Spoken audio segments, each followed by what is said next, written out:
우리 한 절씩 교독하겠습니다. 요한복음 11장 47절부터 57절까지 말씀 한 절씩 교독합니다. 제가 먼저 읽습니다. 이에 대제사장들과 바리새인들이 공회를 모으고 이르되 이 사람이 많은 표적을 행하니 우리가 어떻게 하겠느냐. 만일 그를 이대로 두면 모든 사람이 그를 믿을 것이요 그리고 로마인들이 와서 우리 땅과 민족을 빼앗아 가리라 하니, 그 중에 한 사람 그 해의 대제사장인 가야바가 그들에게 말하되 너희가 아무것도 알지 못하는도다.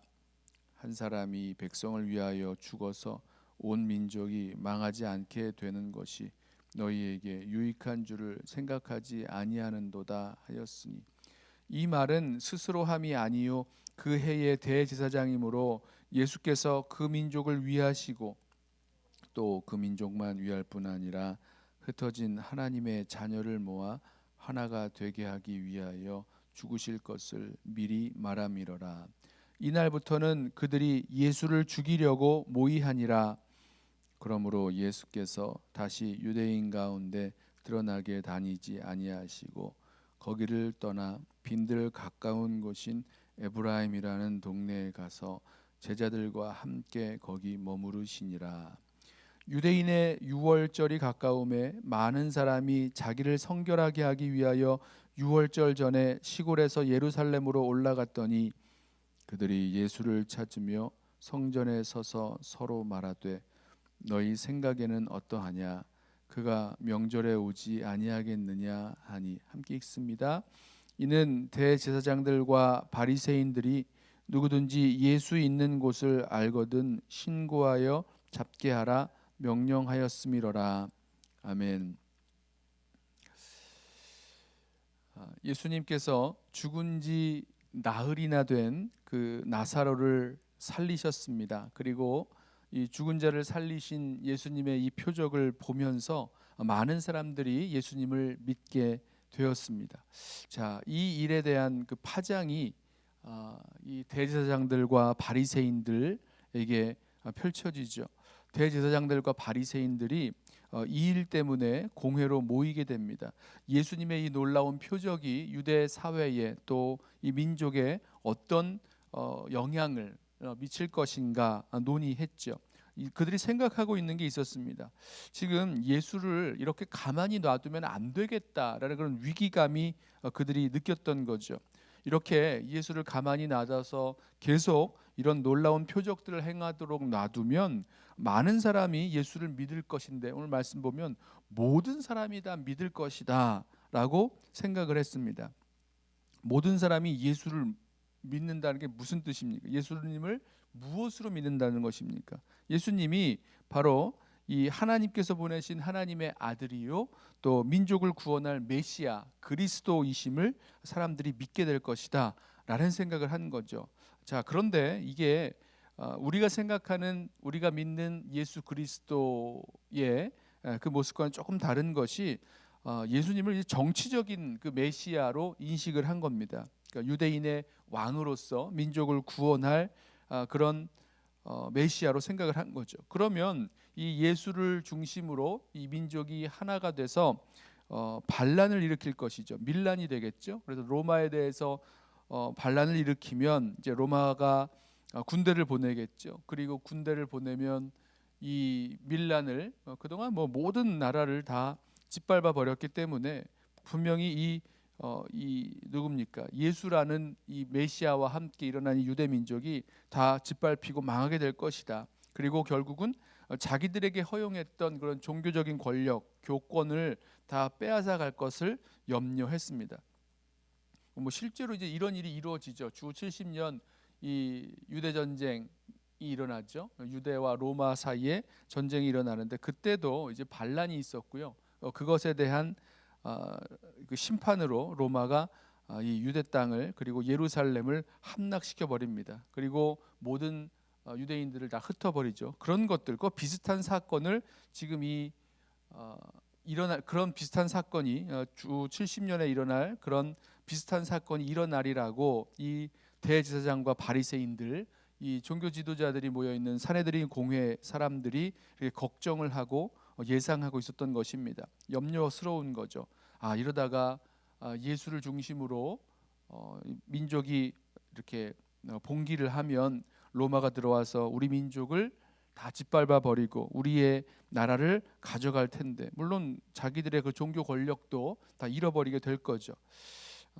자, 이렇게 걱정하고 이것에 대해서 어떻게 해야 될지 생각하고 있었던 이 공회원들에게 그 해의 대제사장이었던 가야바가 이렇게 말합니다. 몇 절이죠? 50절입니다. 한 사람이 백성을 위하여 죽어서 온 민족이 망하지 않게 되는 것이 너희에게 유익한 줄을 생각하지 아니하는도다 하였으니.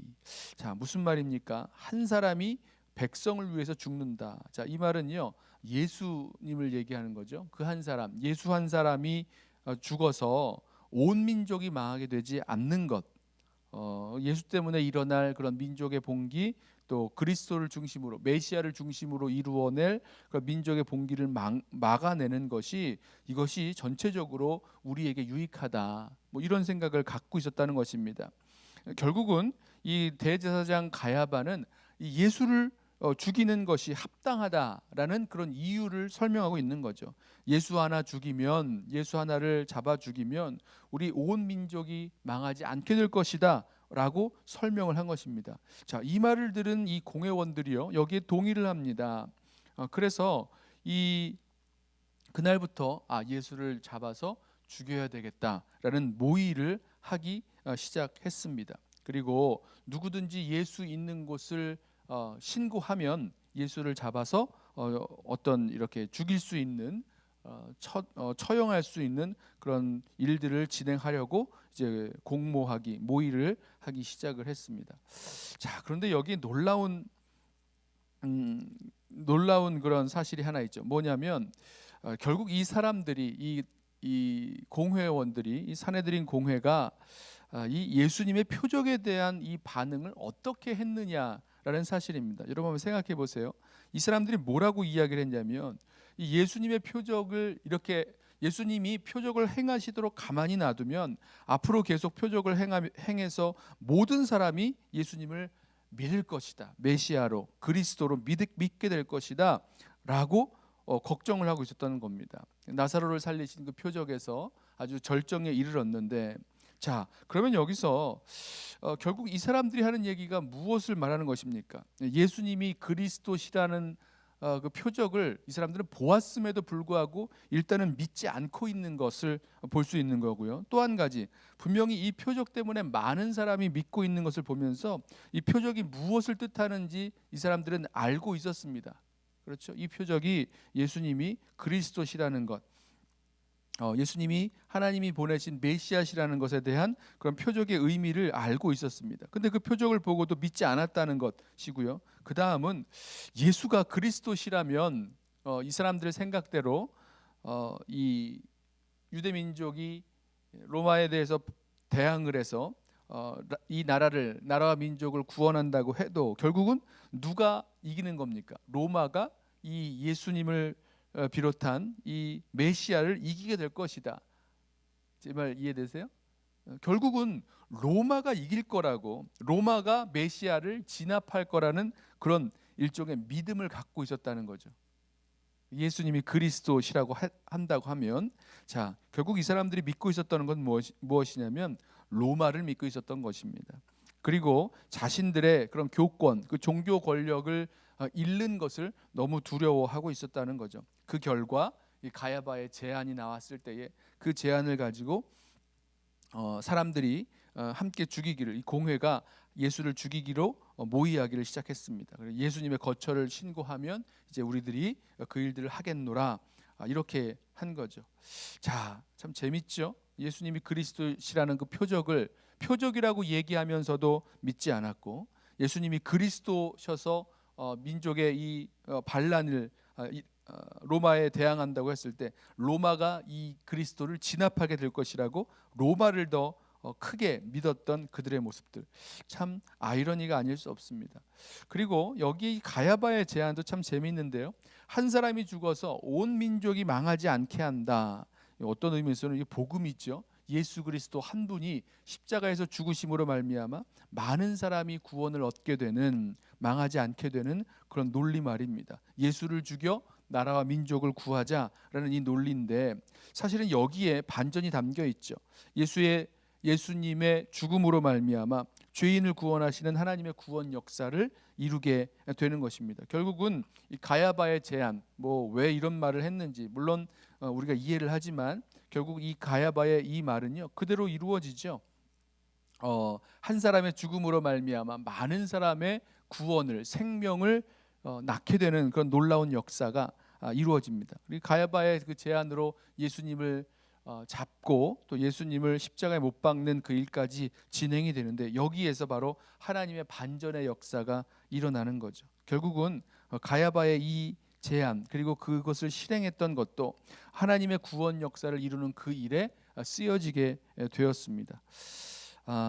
오늘 이 말씀을 보면서 어떤 의미에서는 이 예수님의 표적에 대한 이들의 불신앙, 그리고 예수님을 그리스도이심에도 불구하고 그리스도보다 그 로마를 더 믿고 있었던, 로마를 더 신뢰했던 이들의 모습을 보면서 정말 어떠한 표적이라도 이 믿음이 없이는 믿음으로 반응하지 않는 그런 모습들을 함께 보면서, 또 동시에 이 가야바의 제안, 한 사람이 죽어 온 민족이 망하지 않게 되는 그건 역시도, 온 민족이 망하지 않게 되게 만드는 이 제안 역시도 하나님께서 일종의 뒤집으시는, 반전시키시는 그 역사를 또한 보게 됩니다.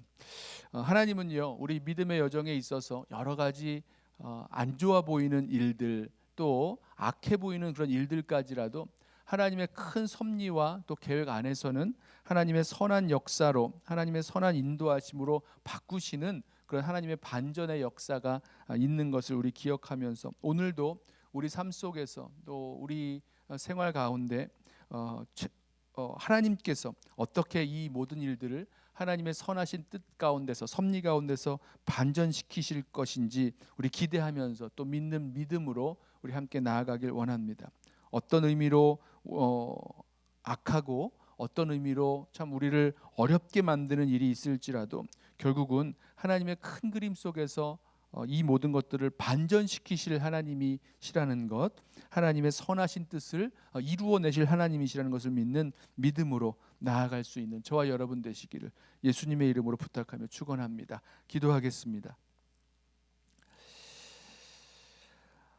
한 사람이 죽어 온 민족이 망하지 않게 하자라고 제안했던 이 가야바의 제안, 자기의 뜻, 자기가 말하는 것이 무슨 뜻인지 아는 줄 알았지만 결국은 그 속에서 하나님의 놀라운 구원의 반전이 있었던 것을 우리 함께 보았습니다. 주님, 우리를 붙들어 주셔서 우리 믿음의 여정 속에서 우리가 만나는 정말 악하고 또 추하고 정말 하나님 기뻐하시지 아니하는 그런 역사까지라도 하나님의 큰 그림 속에서 결국 하나님의 선한 뜻을 이루어 나아가는 일에 쓰임받고 또 하나님께서 반전시키실 역사가 남아있는 것을 우리 기억하면서 또 기대하면서 오늘 하루도 믿음으로 담대하게 살아갈 수 있도록 우리 모두를 붙드시고 인도하여 주옵소서.